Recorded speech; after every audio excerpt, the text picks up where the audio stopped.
제8장.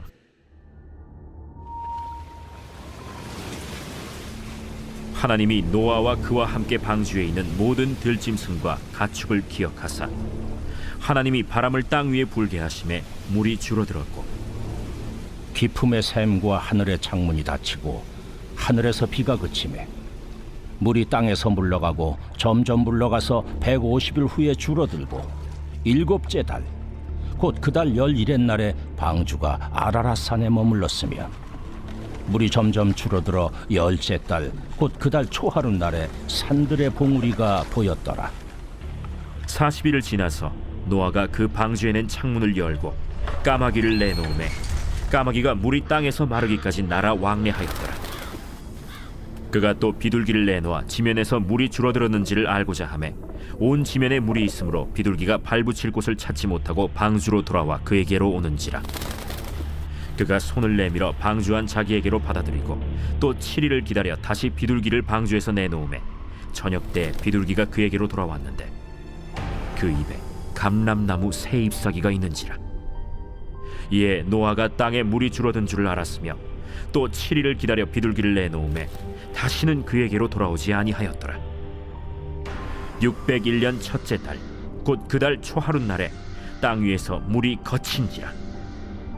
노아가 방주 뚜껑을 제치고 본즉 지면에서 물이 거치었더니 둘째 달 20일의 날에 땅이 말랐더라. 하나님이 노아에게 말씀하여 이르시되 너는 내 아내와 내 아들들과 내 며느리들과 함께 방주에서 나오고 너와 함께한 모든 혈육 있는 생물 곧 새와 가축과 땅에 기는 모든 것을 다 이끌어내라. 이것들이 땅에서 생육하고 땅에서 번성하리라. 노아가 그 아들들과 그의 아내와 그 며느리들과 함께 나왔고 땅 위의 동물 곧 모든 짐승과 모든 기는 것과 모든 새도 그 종류대로 방주에서 나왔더라. 노아가 여호와께 제단을 쌓고 모든 정결한 짐승과 모든 정결한 새 중에서 제물을 취하여 번제로 제단에 드렸더니 여호와께서 그 향기를 받으시고 그 중심에 이르시되 내가 다시는 사람으로 말미암아 땅을 저주하지 아니하리니 이는 사람의 마음이 계획하는 바가 어려서부터 악함이라. 내가 전에 행한 것 같이 모든 생물을 다시 멸하지 아니하리니 땅이 있을 동안에는 심음과 거둠과 추위와 더위와 여름과 겨울과 낮과 밤이 쉬지 아니하리라.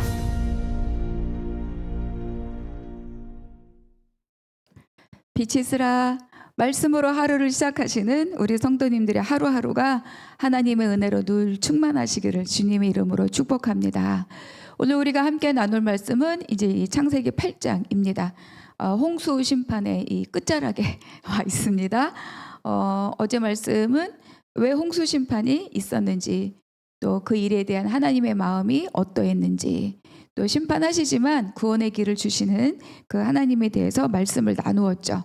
그러니까 우리가 창세기를 읽고 묵상하면서 하나님의 구원이 뭔지, 또 하나님의 그 구원의 시작이 무엇 때문이었는지, 또 우리 삶의 현실은 뭘 말해주는 건지, 나의 원래적 존재는 어떠한지, 지금은 왜 이러한지, 이런 것들을, 그래서 복음이 왜 필요한지, 복음이 무엇인지, 이런 것들을 좀 깨달을 수 있기를 바랍니다. 8장은 이제 홍수 심판이 이제 마무리되어 가면서 동시에 새로운 세계가 시작되고 있음을 이제 우리에게 보여주는 거예요. 그러니까 창세기 1장을 되짚어 읽는 것 같은 그런 말씀이 또 여러 곳에서 이렇게 기록되기도 하고, 또 노아 그리고 그 가족이 이제 9장으로 가면 조금 더 선명하게 나타나겠지만, 이 노아와 그 가족, 이 노아가 새로운 아담으로서의 역할을 부여받고 있다는 것을 이제 우리가 알 수 있습니다. 1절, 그러니까 하나님이 노아와 그와 함께 방주에 있는 모든 들짐승과 가축을 기억하사 하나님의 바람을 땅 위에 불게 하심에 물이 줄어들었고. 그러니까 우리가 여기서 이제 하나님께서 기억하신다라고 하는 거는 우리가 생각하는 것처럼 막 까맣게 잊어먹었던 것들을 어머 그랬구나 이렇게 깨닫는다는 의미가 아닙니다. 이 말은 때가 되었고, 그리고 하나님께서 약속을 신실하게 지키신다는 이 언약적 의미가 바로 이 기억함입니다. 그러니까 출애굽기에서도 애굽의 노예로 엄청 고통받고 부르짖고 있는 그 이스라엘 백성들에 대해서 하나님 이렇게 말씀하시죠. 아브라함과 이삭과 야곱에게 세운 그의 언약을 기억하사, 이렇게 기록되어 있습니다. 때가 되었고 이제 하나님의 이 약속이 실현된다는 거죠. 그러니까 하나님이 기억하시면 이제 그때부터 모든 일이 그분의 손 안에서 해결되고 이루어집니다. 그러니까 노아와 방주에 함께 있는 이제 이 짐승들을 하나님이 기억하시고, 그래서 이제 하나님이 땅 위에 바람을 불게 하시고 물이 줄어들게 하신다. 그러니까 요 바람을 불게 하셨다, 물이 줄어들게 하셨다, 처음 이제 1장 서두에 있는 그런 것들을 이렇게 이미지적으로 상상할 수 있는 그런 장면인데, 여기서 이제 바람으로 번역된 건 루아흐, 그러니까 하나님의 호흡입니다. 그러니까 이 단어는 이제 바람으로도 쓰여요. 그러니까 이제 출애굽기에서 홍해를 갈랐던 그 바람, 그렇게도 사용되는 단어이고, 또 하나님과 관련되어 사용될 때는 뭐 하나님의 신, 하나님의 영, 성령, 또 사람과 관련돼서 호흡, 생명, 영혼, 이렇게도 쓰이죠. 그러니까 본문에서 루아흐, 바람, 또 하나님의 신, 이렇게 의미로 사용되었다고 볼 수 있습니다. 그러니까 여기가 어디에서 이게 또 사용되었느냐? 창세기 1장 2절, 땅이 혼돈하고 공허하며 흑암이 깊음 위에 있고 하나님의 영은 수면 위에 운행하시니라. 이때 사용된 하나님의 영, 루아흐죠. 그러니까 요 구절, 지금 이 8장 1절의 구절이 지금 창세기 1장 2절의 구절과 이렇게 좀 맞물리면서 하나님의 다 지금 모든 호흡이 있는 게 다 죽었잖아요. 그리고 홍수로 인해서 얼마나 많이 땅이 이렇게 다 망가져 있겠습니까? 그런데 이제 요 구절이 하나님의 창조가 새롭게 시작되고 있다는 것을 우리에게 알려주는 거죠. 5절, 물이 점점 줄어들어 열째 달 곧 그달 초하룻날에 산들의 봉우리가 보였더라. 그러니까 하나님께서는 이제 땅 속의 물들, 그리고 땅 위의 물들을 다 이제 멈추게 하셨죠. 비를 쏟아내는 일은 이제 멈췄습니다. 그리고 150일, 물이 가득 차고 150일이 지난 7월 17일에 방주가 아라랏산에 안착했다. 그래서 이제 물이 계속 이 큰 바람으로 인해서 물이 계속 줄어들고 10월 1일에 산 봉우리들이 보이기 시작했다, 이렇게 기록하고 있습니다. 그러니까 어제 말씀은 계속 물이 불어나는 역사라면, 오늘은 계속 물이 다시 줄어드는 그 홍수의 기록을 보여주고 있어요. 13절, 601년 첫째 달 곧 그달 초하룻날에 땅 위에서 물이 거친지라. 노아가 방주 뚜껑을 제치고 본즉 지면에서 물이 거쳤더니. 그러니까 노아는 이제 물이 빠진 상황, 그 형편이 어떤지 알기 위해서 방주의 뚜껑을 열고 밖으로 나와 본 거죠. 그래서 까마귀를 내보냈어요. 근데 까마귀가 날아다니긴 했지만 방주로 다시 되돌아오지는 않았습니다. 그러니까 까마귀는 뭐죠? 그러니까 썩은 고기를 먹는 그 특성상, 그러니까 물 위에 떠 있는 또 여러 가지 것들을 먹으면서 돌아다녔던 것 같아요. 그래서 이제 물이 마르기까지 이 까마귀는 방주 안으로 돌아오지 않았다. 그래서 이제 이번에 뭘 내보내죠? 비둘기를 3번에 걸쳐서 일주일 간격으로 내보냅니다. 근데 두 번째 내보냈을 때 감람나무 잎사귀를 물고 들어왔죠. 그러니까 뭐예요? 다 죽었잖아. 다 쓸려 내려가고 없어졌는데 감람나무 잎사귀 하나를 비둘기가 탁 물고 오는 거죠. 다시 생명이 시작되었구나. 식물이 살아나기 시작했구나. 이거를 알게 해주는 거예요. 그리고 이제 다시 또 일주일 뒤에 3번째 비둘기를 내보냈더니 돌아오지 않았다. 그래서 601년 1월 1일에 방주 뚜껑을 제치고 보았더니 모두 물이 거쳤더라. 근데 물이 거쳤지만 노아는 임의로 자기 마음대로 방주에 벗어나지 않습니다. 그래서 거의 2달, 1월 1일에 그랬는데 거의 2달을 기다려서 말씀해 보니까 2월 22째 달 20일에, 너무 말이 어렵죠. 2월 27일에 하나님의 말씀을 따라 아내와 아들들과 며느리들과 함께 방주에서 나오고, 또 그때서 방주에 계속 함께 있던 이 모든 짐승들을 다 밖으로 이끌어냅니다. 17절, 너와 함께한 모든 혈육 있는 생물 곧 새와 가축과 땅에 기는 모든 것을 다 이끌어내라. 이것들이 땅에서 생육하고 땅에서 번성하리라 하시매. 그러니까 이제 다 방주에 1년 가까이 갇혀 있다가 밖으로 나온 이 모든 호흡이 있는 이런 모든 생물들에 대해, 혈육 있는 생물들에 대해서 하나님께서 축복하시는 거죠. 땅에서 생육하고 땅에서 번성하라. 이 말씀은 그대로 창세기 22절에 이런 호흡 있는 것들을 만드신 다음에 하나님이 그들에게 복을 주시며 이르시되 생육하고 번성하여 여러 바닷물에 충만하라. 새들도 땅에 번성하라 하시니, 그 말씀이 여기에 그대로 반복되고 있는 거예요. 그러니까 1장에 있었던 창조와 창조된 피조들에 대한 하나님의 복이 이 홍수 심판으로 다 쓸려 내려갔는데, 하나님이 보존하신 그 생명에게 다시 이 복을 지금 선언하고 계신 거죠. 그러니까 하나님이 주시고 싶은 복은 이거인 거예요. 너희가 나의 형상으로, 나의 것으로, 나의 다스림 아래 생육하고 번성하고 충만하라.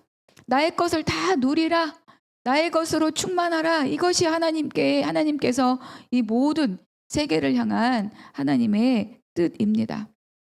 그래서 홍수로 인해서 호흡이 있는 모든 것들이 다 죽은 상태이고 아무것도 없지만 오직 방주에 있던 그 한 쌍들이 살아서 다시 이 말씀의 선포를 듣는 거죠. 그러니까 이 축복의 말씀은 이 공허의 자리, 정말 아무것도 없는 이 공허의 자리에 다시 하나님의 충만함으로 채우시려고 하는 하나님의 약속의 말씀입니다. 아무것도 없지만 그러나 하나님이 계시면 채워진다. 하나님이 계시면 생명이 있다. 하나님이 계시면 살아난다. 그래서 감람나무 새 잎사귀, 비둘기가 물고 온 그 정말 한 조각, 그리고 또 방주에서 나온 그 한 쌍씩, 그 생명을 통해서 하늘의 새, 바다의 물고기, 땅에 기는 모든 짐승들이 다시 하나님으로 인하여서 풍성하고 번성해질 것을 약속하고 있습니다. 20절, 노아가 여호와께 제단을 쌓고 모든 정결한 짐승과 모든 정결한 새 중에서 제물을 취하여 번제로 제단에 드렸더니, 그러니까 노아가 방주에서 이제 나오자마자 제일 먼저 한 일이 제단을 쌓는 일이었어요. 그리고 정결한 짐승 중에서 제물을 취해서 바로 번제를 드리는 거죠. 번제는 여러분 잘 알고 계신 거 다 태워드리는 거예요. 짐승, 소나 이런 가죽을 제외하고는 완전히 태워드리는 헌신의 의미를 갖고 있는 게 바로 이 번제라고 하는 제사입니다. 그러니까 나오자마자 하나님께 다 태워 올려드리는 이 번제로 하나님을 예배하는 거죠. 여기에서 이 제단이라는 말이 여기에 이제 처음 등장합니다. 근데 하나님께서 이 방주에 짐승들을 들어가라고 할 때 7쌍, 또 부정한 것 암수 1쌍 미리 다 준비하신 거죠. 미리 다. 그런데 이제 이 노아가 방주 안에서 이 짐승들을 또 돌보지 않았겠습니까? 그런데도 불구하고 하나님 앞에 이 제사를 드리고 제물을 드림에 있어서는 정말 아낌없이 온전하게 태워서 다 아버지 앞에 다 태워서 드리는, 그러니까 하나님께 예배하고 제사하는 일에 조금도 개념치 않고 인색함이 없이 하나님 앞에 드렸음을 알 수 있죠. 이거는 뭡니까? 이 모든 일들, 방주를 짓는 것부터 홍수로부터 살아난 것부터 암수가 들어온 것부터 이 모든 일들이 오직 하나님의 은혜라는 이 노아의 믿음의 고백입니다. 그리고 또 이 생물들, 모든 것들이 다 하나님의 것이다. 모든 것이 하나님의 은혜이고 지금까지 하나님의 은혜이고 모든 것이 하나님 아버지의 것이다. 이러한 믿음의 고백이 바로 제단 나오자마자 제단을 쌓고 정결한 짐승들을 취해서 번제를 드리는 바로 이 노아의 믿음의 고백이라는 겁니다. 여러분 우리도 이런 고백이 있으시죠? 지금까지. 물론 그 과정 가운데 노아도 사람들의 조롱의 고난이 있었고 땀 흘리는 수고가 있었고 120년의 긴 기간 동안 기다림의 수고가 있었지만 이렇게 고백하잖아요. 모든 것이 하나님의 것이고 모든 것이 하나님의 은혜이다. 우리 아내도 제 아내 여러분의 아내 이런 믿음의 고백이 있기를 축복합니다. 21절 22절 여호와께서 그 향기를 받으시고 그 중심에 이르시되 내가 다시는 사람으로 말미암아 땅을 저주하지 아니하리니 이는 사람의 마음이 계획하는 바가 어려서부터 악함이라. 내가 전에 행한 것 같이 모든 생물을 다시 멸하지 아니하리니 땅에 있을 동안에는 심음과 거둠과 추위와 더위와 여름과 겨울과 낮과 밤이 쉬지 아니하리라. 하나님께서는 이 제사를 기쁘게 받으시고 그리고 사람에게 또 자연에게 축복하셨죠. 두 가지 약속을 주셨습니다. 다시는 인간 때문에 땅을 저주하지 않겠다. 홍수로 생물을 멸망시키지 않겠다. 왜냐하면 사람이 계획하는 바가 이미 죄가 심겨졌기 때문에 그 계획이 어려서부터 악하기 때문이다. 그러니까 하나님께서 인간이 하는 대로 갚으셨다면 이 세상이 어떻게 되었겠습니까? 그리고 또 이 약속을 보장하는 증표로 땅에 있을 동안에 심음과 거둠과 추위와 더위와 여름과 겨울과 낮과 밤 모든 이 자연의 운행을 멈추지 않겠다. 하나님의 역사는 하나님의 성실하심으로 사람이 어떻게 해서가 아니라 오직 하나님의 주권과 하나님의 성실하심으로 운영이 됩니다. 그러니까 여기에서 쉬지 않겠다 해서 쉬다라고 번역된 단어는 이제 하나님이 창조하고 모든 일을 마치시고 쉬셨다.